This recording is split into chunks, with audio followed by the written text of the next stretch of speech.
Hello everyone, sorry it took a little while to warm up then.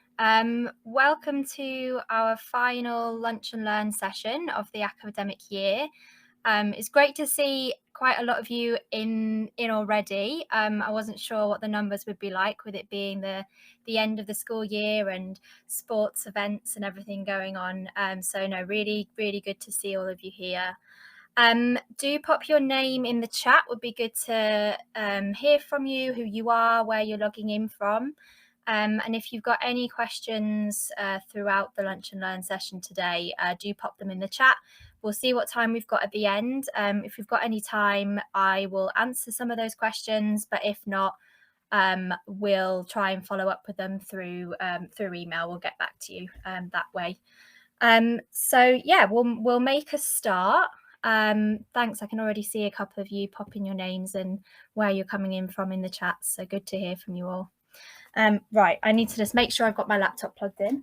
That would be helpful so it doesn't die throughout the session. Okay, so yeah, welcome to our final session. It's on understanding the behaviour cycle. So I'm Hannah Smith. You may have seen me on previous Lunch and Learns.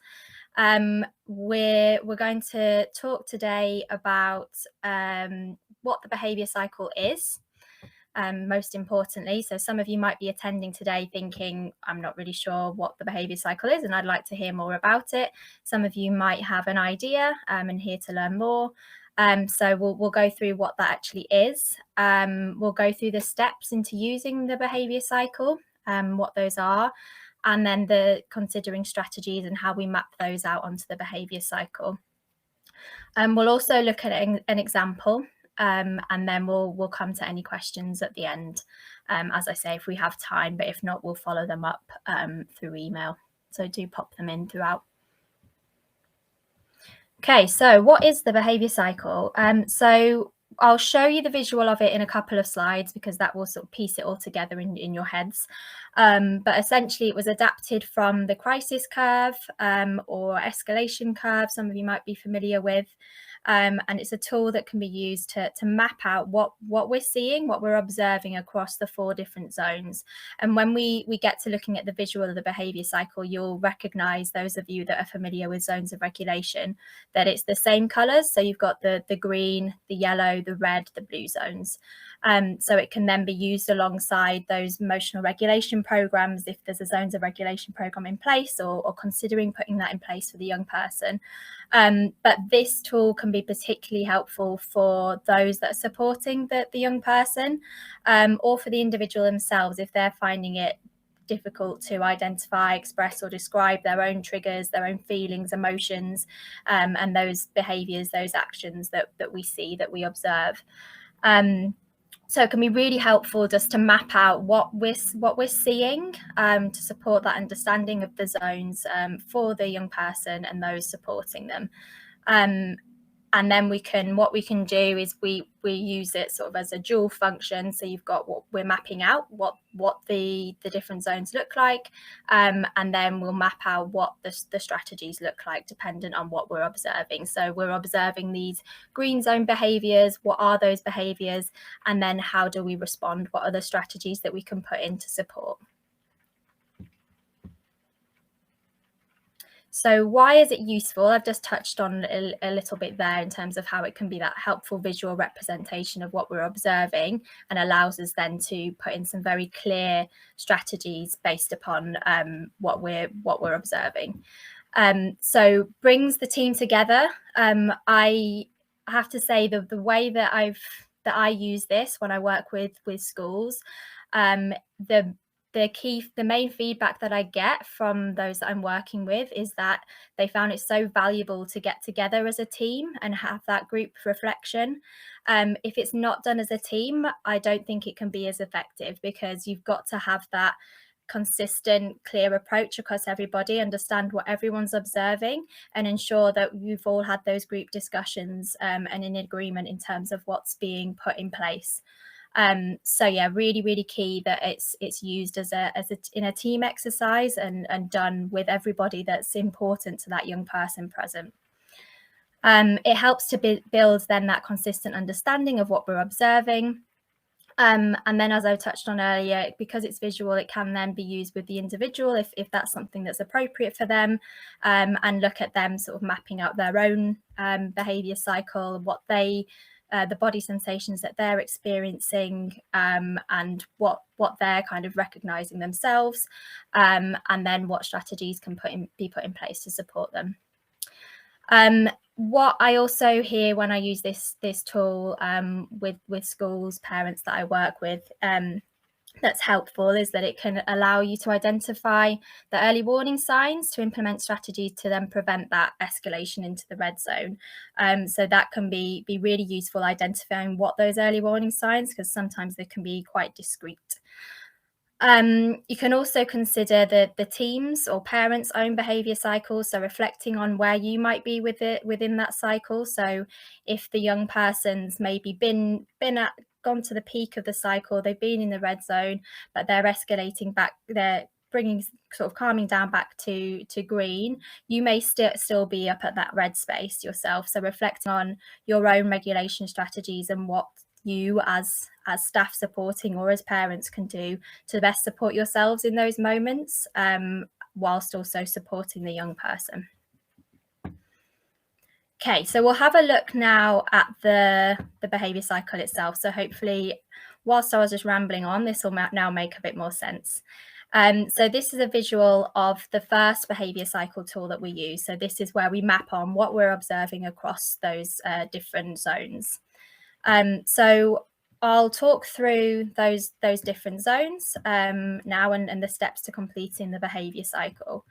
So we'll start on the bottom with the green zone. So just some things to consider is what and who is important to that young person. So what activities might they be engaging in that we're recognizing they're in that regulated, calm space, and happy space too. So what are those activities, and who are they with when you most observe that they're in that kind of calm and relaxed space. So yeah, key things, what and who is important. Think about their individual strengths and their interests. So again, thinking about those activities that they're going to be engaged in, that where they can really show their strengths, and where we're less likely to see those escalated behaviours, and what their particular interests are. What do they enjoy doing? Also considering here, so thinking about what we're observing, so the facial expressions, body language, tone of voice, what does that look like for the young person, and what does that also look like for others? So are others sort of matching that same body language, posture, tone of voice? Think about where they might be. So is it a particular lesson that they're in when they seem to be in this space? Is it that they're outside at playtime? Where are they within the school or at home, where you typically observe that green zone? And again, who are they with? What are the activities they're doing? For this zone, it can be helpful to monitor how it's being, how often it's being observed, maybe through like a tick or a tally sheet, as this is the zone that we want to support an increase in. So if we're seeing an increase following intervention, once we put that intervention into place, and we're seeing an increase in that green zone, that's what we want to be achieving. So monitoring the green zone as opposed to focusing so much on the red zone, because often there can be that sort of quite a negative narrative around, this happened, these behaviours that challenge are happening, really focusing on those rather than focusing on, okay, what can we do to increase this person's quality of life? Because when we improve a person's quality of life, and that's our primary focus, that's where we're going to see that reduction in those behaviours that challenge alongside it. So yeah, really focusing on those, what are the things that we can do, and we want to focus on increasing that green zone essentially. So the yellow zone, there's quite a few boxes on there, so you can see triggers. So those are those events that happen directly before the behaviour that challenge happens, that it's going to switch that behaviour on. So mapping out what those are across the team, and also considering the setting events. So those might be more internal events or kind of things things that you may just need to be aware of. So was it that the previous couple of nights they've not slept very well? Is there certain context in terms of things that are happening at home? So those things that you want to just kind of consider that may be impacting on that young person in school or at home. And then the incremental boxes, so that looks at the early warning signs. So thinking about what's the first sign that indicates that the learner's moving away from the green zone. Considering those really discrete signs can be helpful to just take a step back and really observe. And then discuss and think about the subsequent steps, which can be, sometimes it can be helpful to sort of role play what happens, to really think about what those steps are and what that looks like. Thinking again here about tone of voice, body posture of the young person themselves, but also those supporting. So when others start to notice that those early warning signs, are they kind of matching in terms of, is their body language becoming more tense, tone of voice becoming maybe louder and matching that of the young person? So just being aware of what that all looks like. The red zone, so some things to consider. So this is when the behaviours that challenge are occurring, being really clear about what those behaviours that challenge are. So rather than writing like meltdown, we need to think about what is that? What are we observing? So it's really clear across everybody. Thinking about what is maybe the young person seeing through their lens. So what are they observing from other people? Are they kind of seeing panic and stress in others, and how is that going to then impact on how they're feeling and their escalation?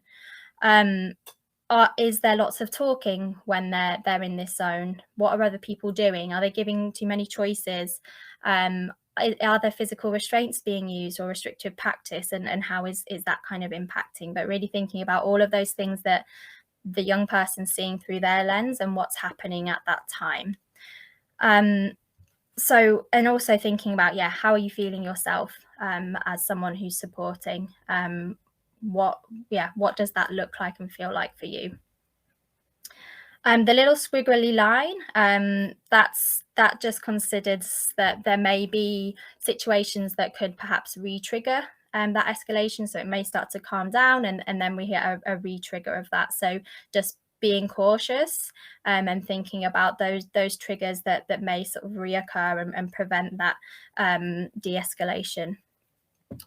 And then finally, the blue zone. So slightly different to the sort of zones of regulation. This is more representing calming, so returning to regulated. And what does that look like? What are the first signs that indicate moving away from full escalation, to crisis mode, back down to that regulated space? And what's happening within the environment at that time? What are other people doing? Thinking about those environmental elements. Again, having that check-in, so writing down what are others experiencing at that time, and what might the young person be observing through their lens. Okay. So before we get to thinking about the strategies, that's the first step where we want to be mapping out what we're observing. But before we get to strategies, we really need to be thinking about what are the functions of behaviour. And if you've attended our previous Lunch and Learns, you've probably heard us rattling on about this quite a lot, but it's really, really important. We need to know the function of the behaviour, also what that behaviour is communicating, before we put strategies in place. Otherwise, we might actually be having the opposite effect on a behaviour. For example, if a reactive strategy is to ask the child to leave the classroom based on those behaviours that challenge occurring, and the function is actually to escape, it's going to have the opposite effect. So we need to think about then proactive strategies we can put in place, such as teaching the use of a break card to ask for some space when the classroom environment's becoming too overwhelming, rather than it being kind of contingent on those behaviours that challenge happening. So really important to consider these. For more information on kind of completing ABCs and how you use these, so I've got an example of an ABC form on here. So the antecedent, what's happening before the behaviour, behavior, what is it, and consequence, what happened after. This helps us to understand the functions. But for more information on that, there was a lunch and learn specifically on doing this. So take a look back at our lunch and learn series. I think it's called ABC So What, and that was done by me, myself and my colleague Matt. So take a look back at that for more information. But the key functions are escape, attention, tangibles, and sensory, and really thinking about what is it that the young person's escaping from, what are they telling us through that behavior, what kind of attention is preferred, what specific item or activity is kind of maintaining those behaviors that challenge, or is there a sensory component there. So just some other things that are important to consider. So thinking about the young person's sensory needs. So really thinking about these before we put in strategies. Thinking about the home environment. So if you're working in school or vice versa. And what's going on at home. Are there some significant events happening there? Thinking about key historic events, exposure to trauma, that's obviously going to impact their school experiences, and any key events in school. Have there been changes to school? Lots of transitions. What's that look like? And thinking about how that may impact on the individual's behaviour cycle and their experiences within school.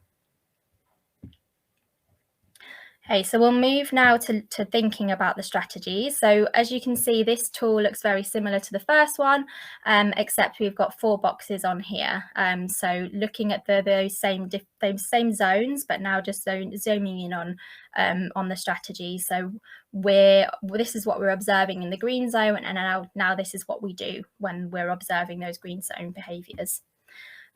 So the green box, that represents our proactive strategies. So those strategies that we can put in place to prevent an escalation in the first place. So considering what the triggers are and what changes we can make to the environment to really make sure that we can kind of maintain that regulated space as much as possible.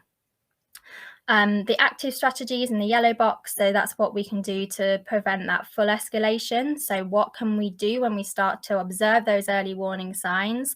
That means that we can then support that learner, that young person, at that moment in time that prevents that full escalation.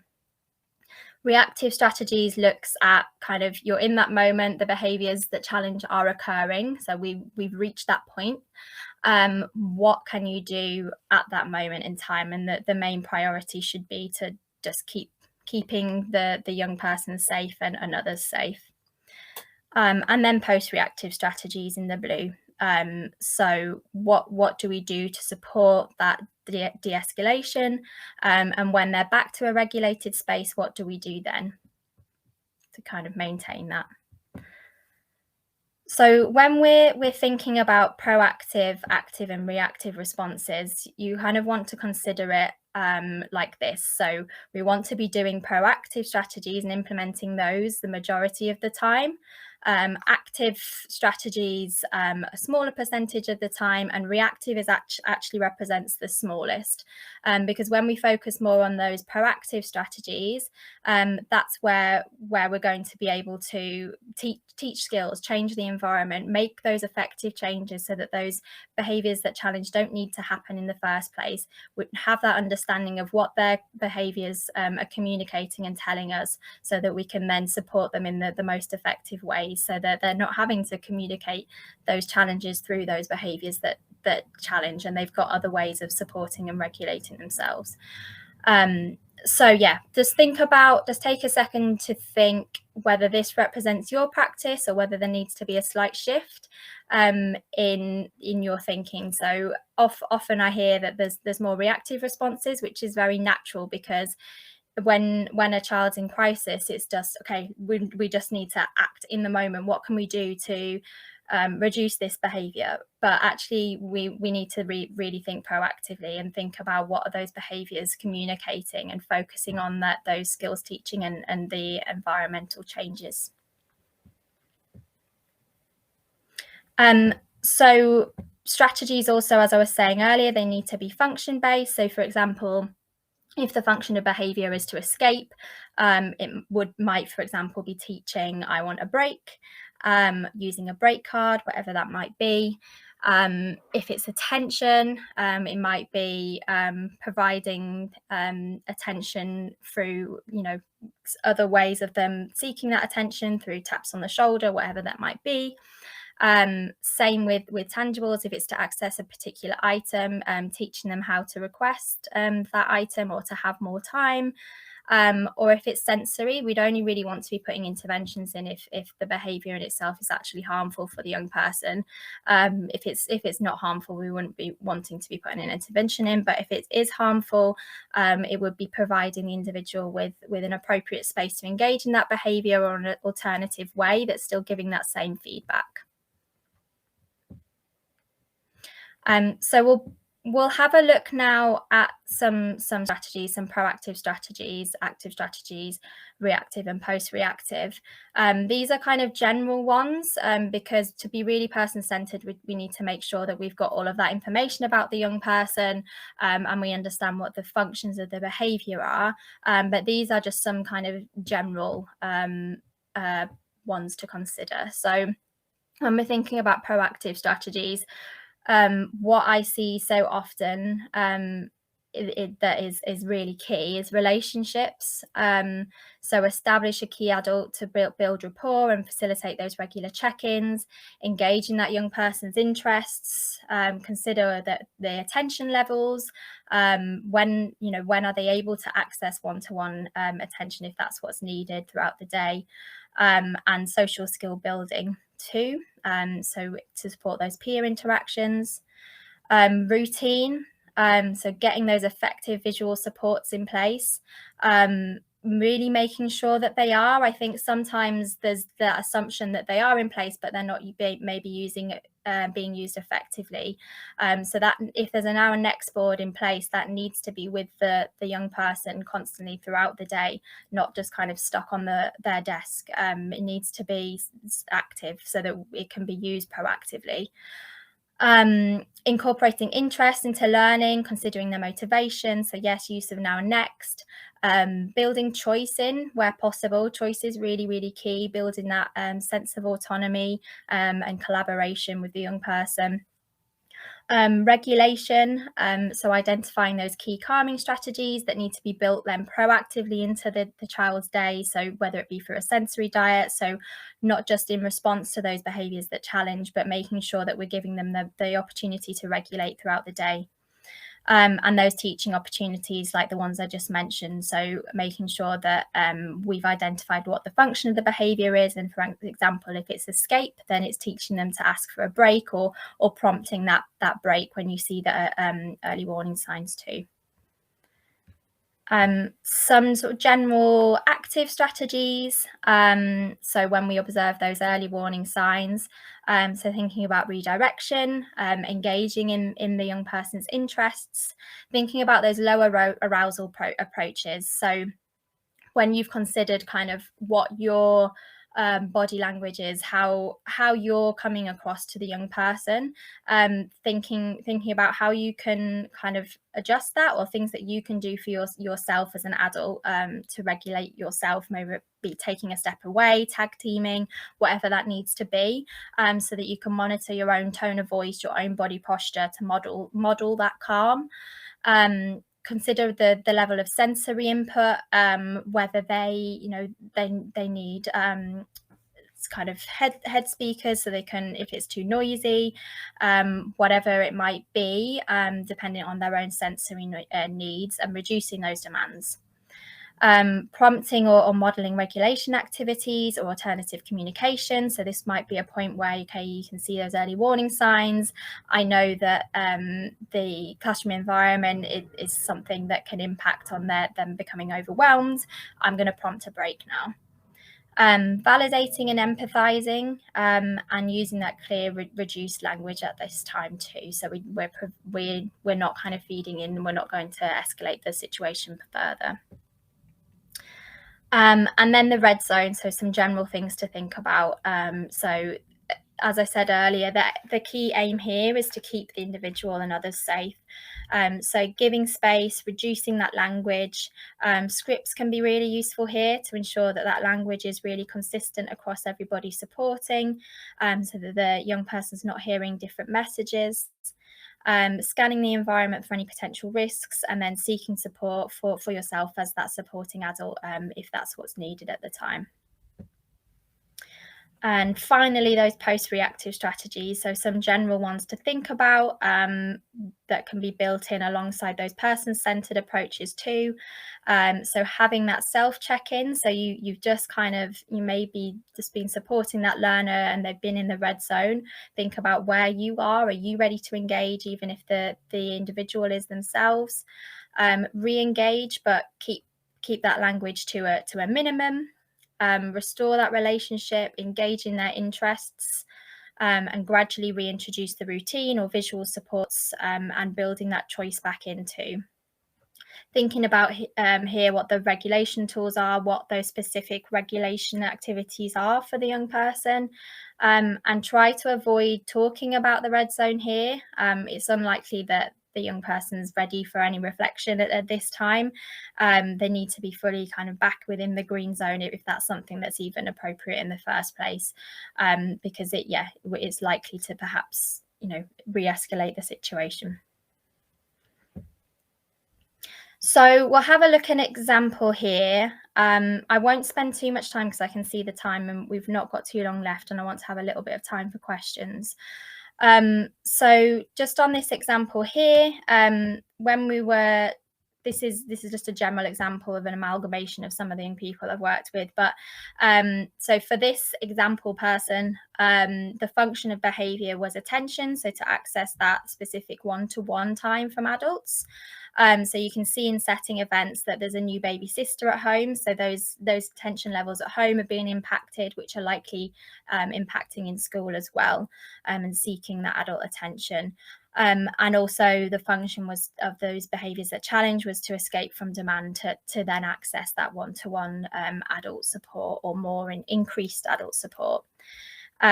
So yeah, you can see here in terms of the regulated space, it speaks about kind of, typically observed when they're out of the classroom, so away from those demands, might be talking about their interests or chosen topics.